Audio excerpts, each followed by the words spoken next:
This is a follow-up video from my previous video I posted about the lack of respect for life of the Jehovah's Witnesses. And just this month, Jehovah's Witnesses in the United States received a letter instructing congregations to remove automated external defibrillators, AEDs, from their kingdom walls, citing increasing liability concerns and the associated training and maintenance required to legally maintain these devices.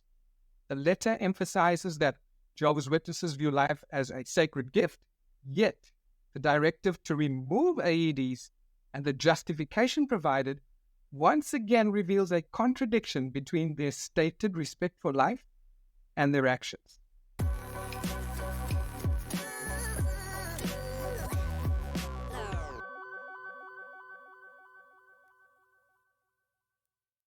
The part of the letter that is in contention here reads as follows.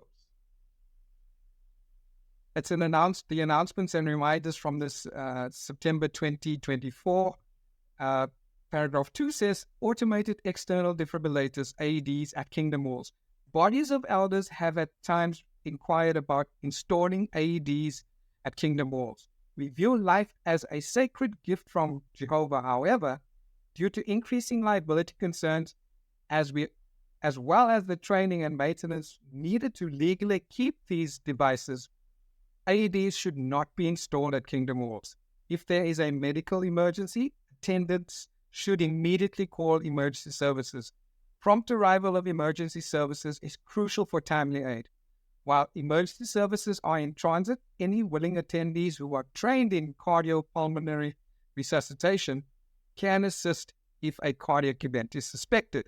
And then paragraph 3 says, if you have an AED in your kingdom wall, please remove and dispose of it according to local regulations or the manufacturer's instructions. You may contact your local design, construction, maintenance trainer if additional assistance is needed. The removal of AEDs from kingdom walls is not only dangerous, but also demonstrates a troubling disregard for the safety and well-being of their members. AEDs are critical devices that save lives by delivering life-saving shocks to individuals experiencing cardiac arrest. The decision to remove these devices and rely solely on emergency services while well-meaning attendees administer cardiopulmonary resuscitation can lead to tragic and preventable outcomes. Let's examine this policy, highlighting the dangers it poses and how it undermines the very principles of safeguarding life that the Jehovah's Witnesses claim to uphold. AEDs are portable devices designed to quickly diagnose and treat sudden cardiac arrest, a condition in which the heart suddenly stops beating due to an electrical malfunction. In such emergencies, time is of the essence. And according to the American Heart Association, for every minute that passes without defibrillation, the chances of survival decreases by between 7 and 10%. And without immediate intervention, cardiac arrest is almost always fatal within minutes. And AEDs can be operated by lay people with minimal training, and their use significantly increases the chances of survival during cardiac emergencies. They are programmed to guide the user through the process with simple voice commands, making them highly effective even for individuals without extensive medical training. And the Jehovah's Witnesses' decision to remove these life-saving devices from their places of worship, where large gatherings are common and the potential for medical emergencies is increased, puts lives at unnecessary risk. While CPR can help sustain circulation until emergency services arrive, it is not a substitute for defibrillation. Defibrillation is the only effective treatment for restoring a regular heart rhythm in many cases of sudden cardiac arrest. By eliminating the AEDs from their kingdom walls, Jehovah's Witnesses are denying their members the best chance of survival during a cardiac event. The letter cites increasing liability concerns as a reason for not maintaining AEDs in the kingdom walls. And this rationale is deeply troubling because it suggests that the organization is prioritizing legal and financial worries over the lives of its members. The very purpose of AEDs is to mitigate the risk of death during a cardiac event, and the risk of legal liability should not outweigh the potential to save lives. In many jurisdictions, especially in the US, laws provide legal protection for individuals and organizations that use AEDs in good faith during emergencies. And these Good Samaritan laws are designed to encourage the use of life-saving measures without fear of legal repercussions. And Jehovah's Witnesses, like other organizations, would likely be covered by such protections, especially if their members are trained in AED use. And removing AEDs under the guise of liability concerns appears to be a pretext rather than a valid justification. By emphasizing liability over life, the leadership of Jehovah's Witnesses is sending a message that they are more concerned with protecting themselves from potential legal consequences than they are with safeguarding the lives of their members. And this decision is a stark contradiction to their claim that life is a sacred gift from Jehovah. The letter also points to the training and maintenance required to legally keep AEDs as a burden that justifies their removal. While it is true that AEDs require periodic maintenance and that individuals must be trained in their use, these are relatively minor challenges when weighed against the potential to save lives. Many organizations, including schools, workplaces, and public venues, successfully maintain AEDs and provide basic training to employees or volunteers. The cost of training a few willing members in the use of AEDs is minimal compared to the life-saving potential of these devices. Training programs are widely available and accessible, and the skills learned are straightforward and easy to retain. Similarly, AED maintenance involves little more than regular battery checks and occasional software updates, and these responsibilities are neither complex nor prohibitively expensive, especially for an organization as large and well-resourced as the Jehovah's Witnesses.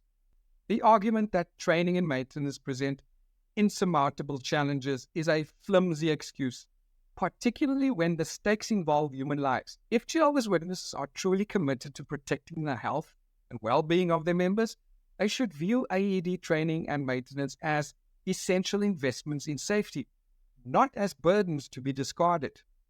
The letter advises that in the event of a medical emergency, attendants should immediately call emergency services and wait for trained professionals to arrive.